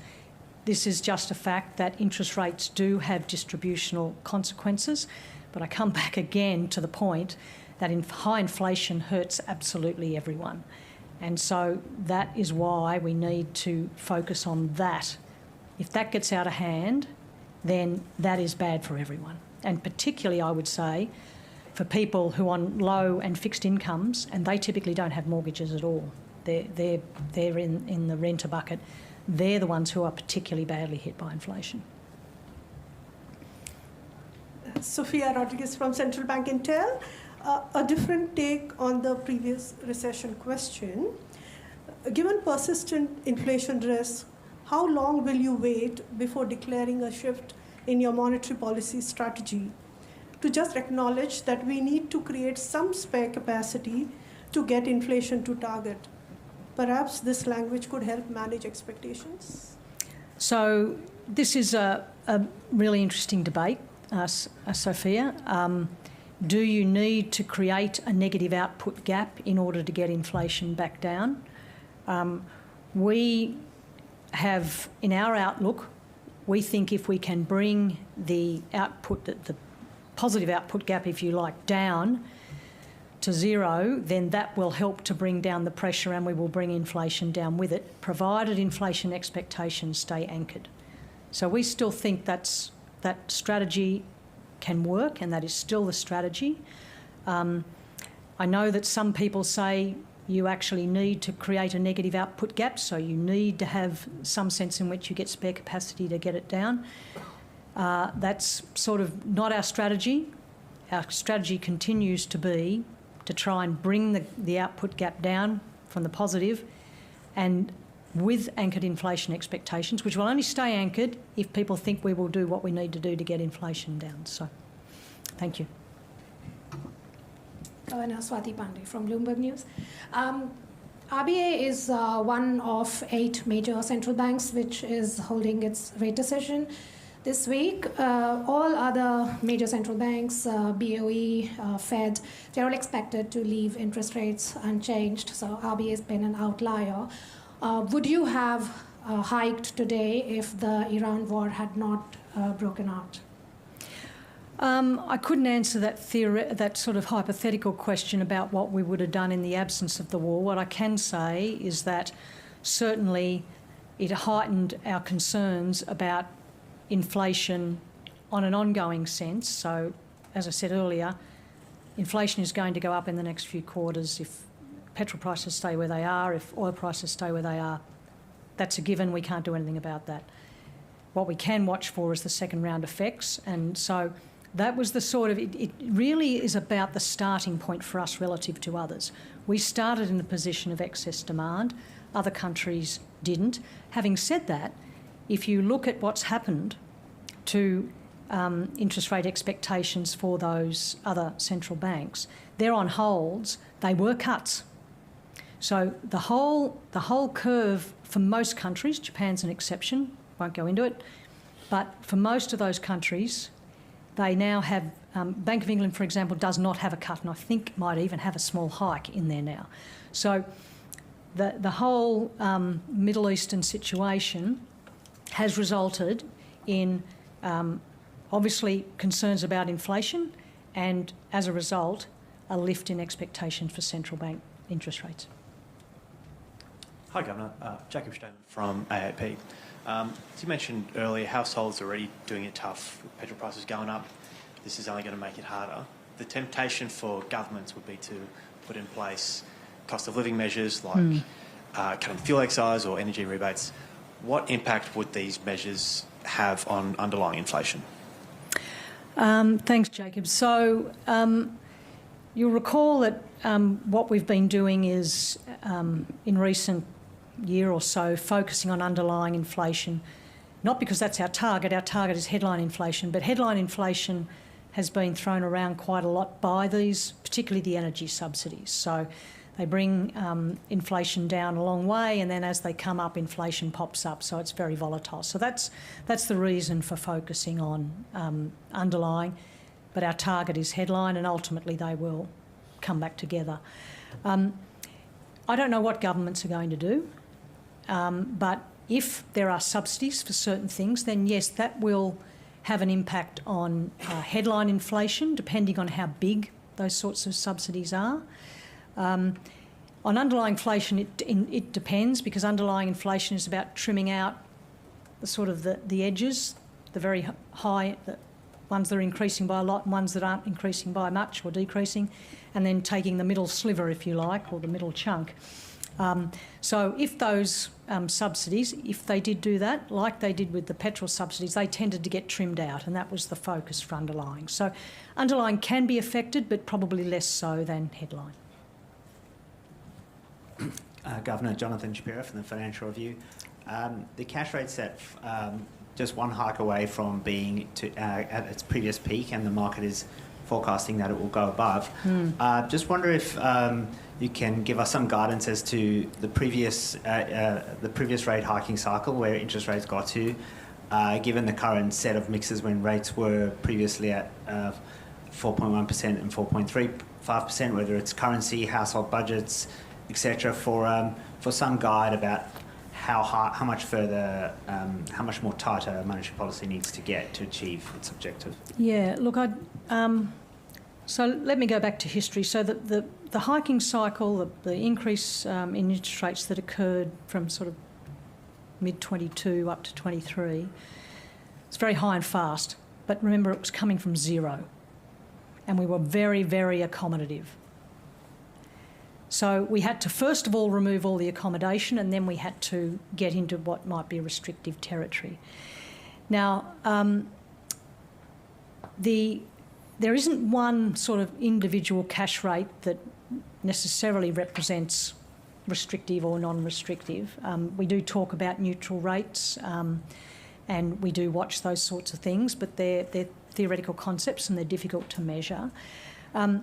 The way we've been thinking about it more is in terms of financial conditions, and that's more than just the cash rate. And one cash rate can be associated with slightly tighter financial conditions or slightly weaker financial conditions. So, for example, we saw in terms of financial conditions things tightening a little bit prior to this cash rate rise. So financial conditions were tightening a bit. We were seeing expectations rise, bond yields were rising, short-term, long-term, things were. So in those circumstances, the cash rate didn't change, but financial conditions were moving. Having said that, if the cash rate doesn't change, ultimately financial conditions will probably settle back down to somewhere else. So short answer, I can't give you a particular interest rate that is cash rate, which is restrictive or non-restrictive. In terms of neutral, we're sort of in the middle of a range of estimates of neutral. Some are below, some are above. We are focusing also, but not just on the cash rate, as I said, on financial conditions, and some of the things there that we're looking at are things like credit growth. We're looking at what households are doing in terms of non-required payments on their mortgages, those sorts of things which are giving us a bit of a feel for how financial conditions are impacting the economy. So I'm sorry, it's not a simple answer, but it's at the moment we are not certain how restrictive financial conditions are, and part of that, as I said, is because inflation is high and unacceptably high. So that's maybe telling us something about financial conditions. Hi Governor, Hannah Kwan, SBS World News. Would it make your decision making easier if the government was spending less? It wouldn't make it's a bit of an answer that I gave earlier. It is what it is. The government spending is what it is, and our decision making is based on what's happening with inflation. So the fact that we're in excess demand means that we need to bring that excess demand down and we need to raise interest rates. So the combination of, C plus I plus G, consumption, investment, government spending, whatever that combination is, isn't as important as what the total is doing, and that's what we're trying to focus on. So I think it's the same concept for us. We take it all as given and we work with that. Governor David Taylor, ABC News. Inflation's nowhere near the target. We're at 3.8 according to your website. Your target's 2.5%. You're nowhere near it. No. Why didn't you hike by 50 basis points today and get the job done? Because, David, there's lots of uncertainty around, and we think that we can get into restrictive territory and bring it down in a reasonable time. Critical to that, as I said earlier, is anchored inflation expectations. And we still have them anchored, and that's what's helped us bring inflation down from practically 8% down to 3%. And at one point, of course, it was in the band, and it was down near 2.5%. It's popped back up again, and so we do need to do something to bring it back down, which we are doing. 50 is a lot. We're trying to do this in a way, as I said, the strategy being bring the excess demand down without giving up a lot of the gains in the labour market, keeping a reasonably stable labour market. So that is still the strategy, and and added to that, the uncertainty of what's going on in the Middle East, I think, is just another reason to be a little bit cautious. Thanks, Governor. Luke Money from The Guardian. Thanks for giving us some perspective on the strategy today. It sounds like the bank believes it can fine-tune demand down to a specific point where industry won't be able to pass on higher costs out of the conflict, limiting the second-round effects. So could you give us some benchmark or some kind of benchmarks to measure the success of that? How much of a slowdown in consumer demand or private demand should we expect or is expected to be necessary to achieve that? Thanks, Luca. Well, the best guide to what we're thinking would be our forecasts from February, and we'll be revisiting those in May. We think we do need to see demand in total come off, and some of that will be consumer demand. I couldn't really... So I'm not going to give you numbers because I'm probably going to get the forecasts wrong. I haven't got them tattooed in my head. But that is the best benchmark, I think, to go and look at in terms of what we think is required to bring inflation back down. And I would highlight two things about those forecasts. The first is that it does incorporate an interest rate rise in it. It's an assumption. It's based on the cash rate path. And the second point is that inflation doesn't get quite back down to the middle of the target band by the end of the forecast. Now, we all know that forecasts are uncertain, and what those forecasts say for 2 years hence is probably not going to turn out to be right, but it's the best benchmark. It's the best benchmark we've got. Governor Michael Yander from ABC News. The most recent private sector measures show household spending now falling and consumer confidence plunging to pandemic levels. Is there a risk you're fighting last year's battles and might crunch an already weakening economy with this rate rise? Well, it's possible, I suppose. It's not our central forecast. And the reason I say it's not our central forecast, a few of the factors that we watch, inflation is in fact the outcome of supply and demand. So remember, and we talked about this, I think, at the last press conference with the forecasts, demand can't grow very quickly if supply isn't growing very quickly. So the days of 2.5%, 3% growth rates of demand are very difficult where you've got a supply-constrained economy. So our central forecast is not for that to happen. Our central forecast is that we will end up with inflation coming down and we will close the gap between demand and supply. And there are some areas in the inflation numbers which demonstrate where you're seeing that supply-demand crunch. One is in market services, where you continue to see elevated costs there, elevated prices, elevated inflation. New housing has been another one that went through a period where it was a bit lower, but it's sprung back again. Again, demonstrating a demand-supply sort of imbalance.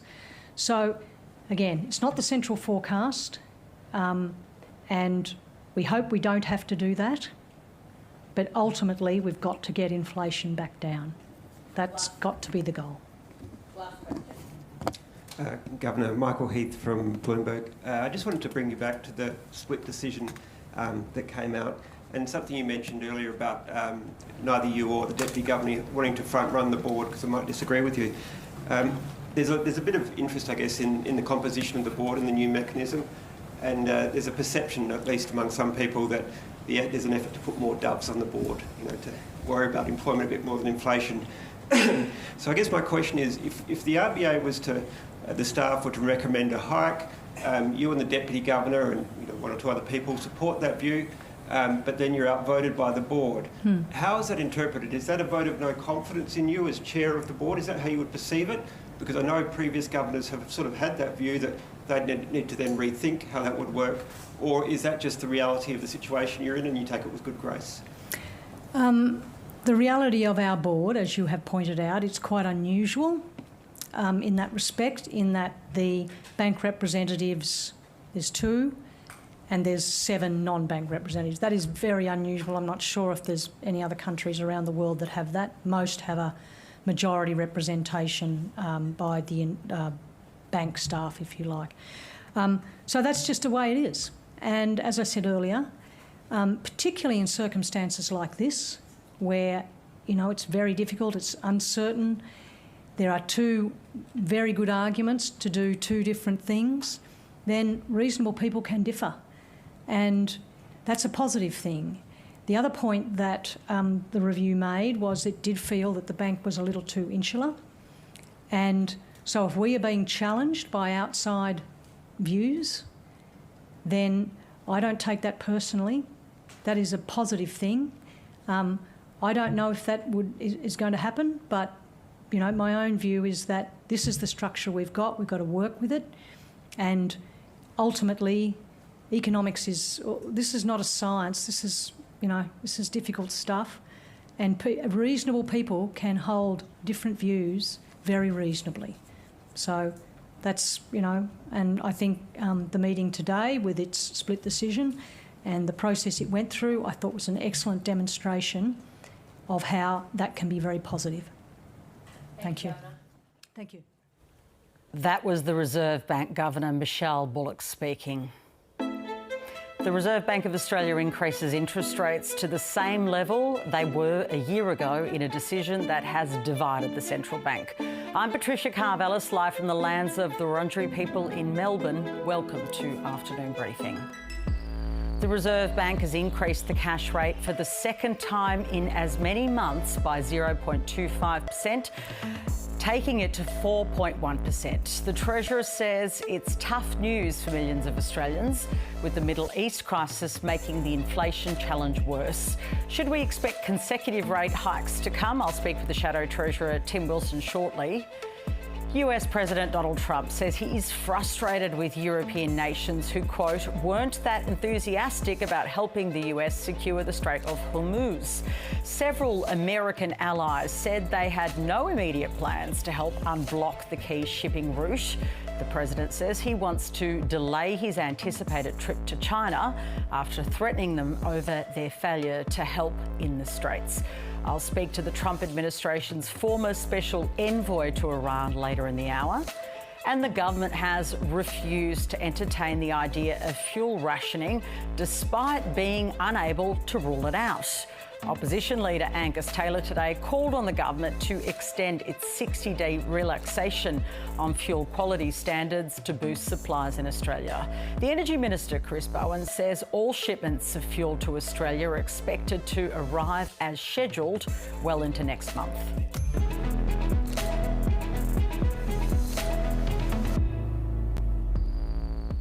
Let's begin today with the Reserve Bank's decision to increase interest rates amid the Middle East war.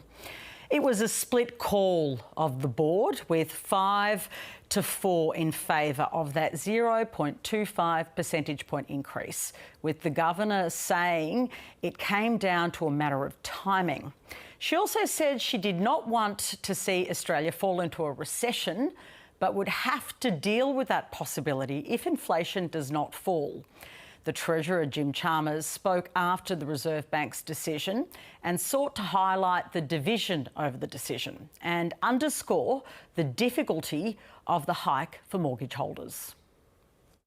You can see in the statement that it was a close vote and it was a close call, and I think that reflects the uncertainty that we're seeing in the global economy, and the statement refers to risks in both directions in that regard.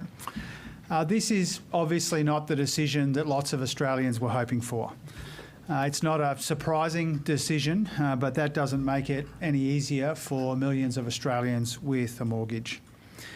We've got an inflation challenge in our economy already, and developments in the Middle East are making that worse. The impacts of what we're seeing in that part of the world are already substantial, but we don't know yet how enduring those very substantial economic pressures will be. It depends very heavily on how long the conflict in the Middle East continues for. At a time of great uncertainty, this will put additional pressure on people. For some reaction from the opposition, I spoke to the Shadow Treasurer, Tim Wilson, a short time ago. Tim Wilson, welcome to the program. Thanks for having me. Isn't this rate rise partly due to the war in the Middle East and, of course, partly due to inflation being an issue and beyond the government's control? Well, it's explicitly an interest rate rise off the back of inflation pressure.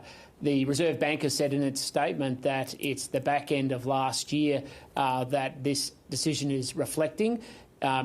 Michelle Bullock herself has said that despite the global environment, inflation remains too high, and the RBA has had its hand forced by the government because they continue to pour debt petrol onto the inflation fire, and Australians are going to pay higher prices as a consequence. This was a close vote, 5-4. Does that tell you this is a very contentious decision? Well, if you go off what the Reserve Bank Governor has just said, it's only that they were potentially delaying to increase rates later. The only debate was about the timing, because this decision is off the back of inflation from the back end of last year, not the current events that are occurring in the Middle East. And that's why Australians should be so concerned, because the full consequences of the events in the Middle East have yet to be felt. It's a very clear demonstration of why government shouldn't pour debt into the economy when things look stable and when it's time to get your books under control, because now global factors will feed into the consequences as well.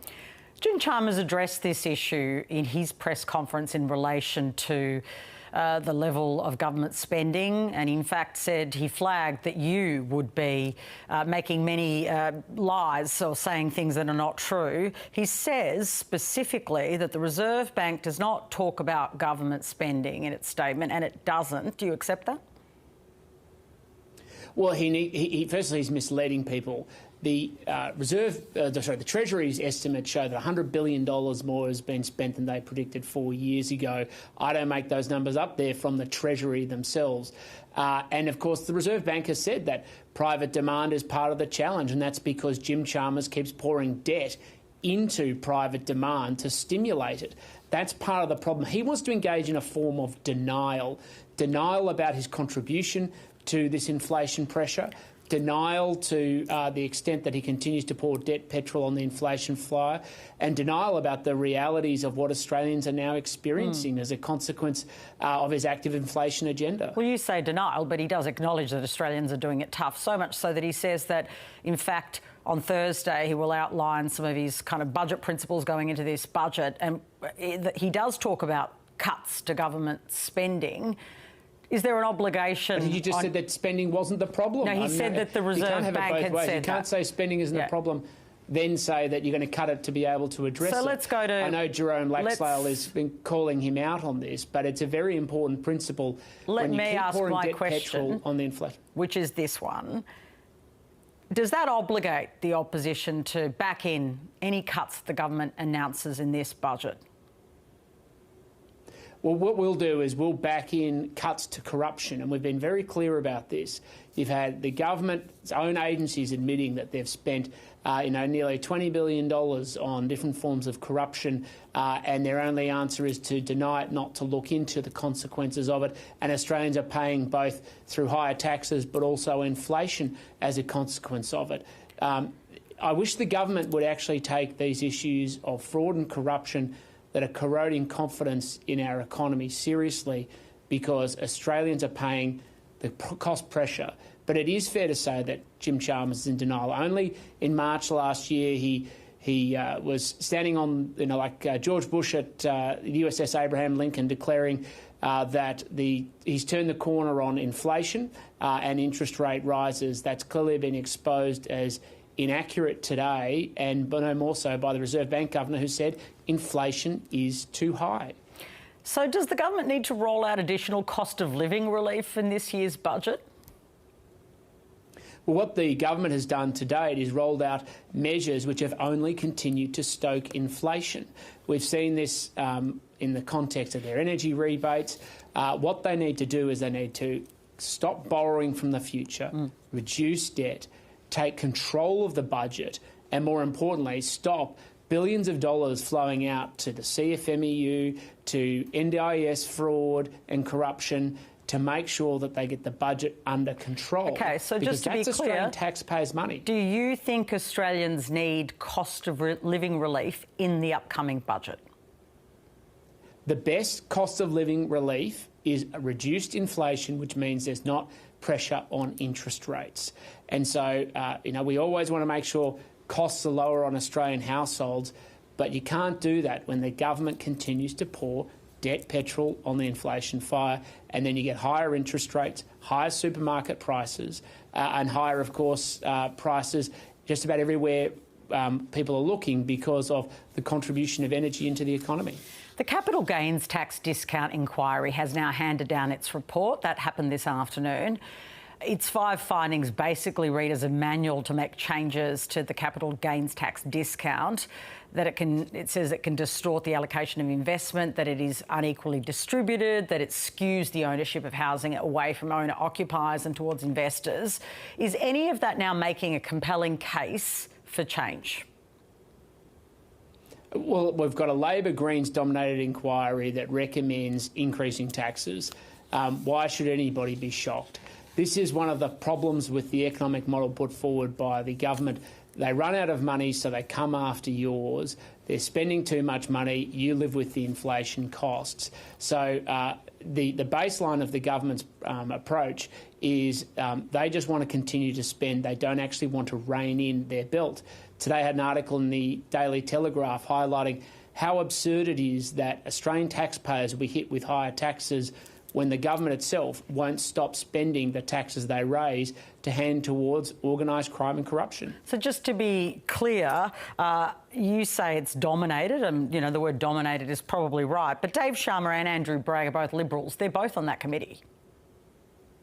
And they issued a dissenting report because I'm quite sure they agree with me that it is just insane to have governments spending money on organised crime and corruption. The answer isn't to stop spending money on organised crime and corruption. It's to increase taxes on honest Australians.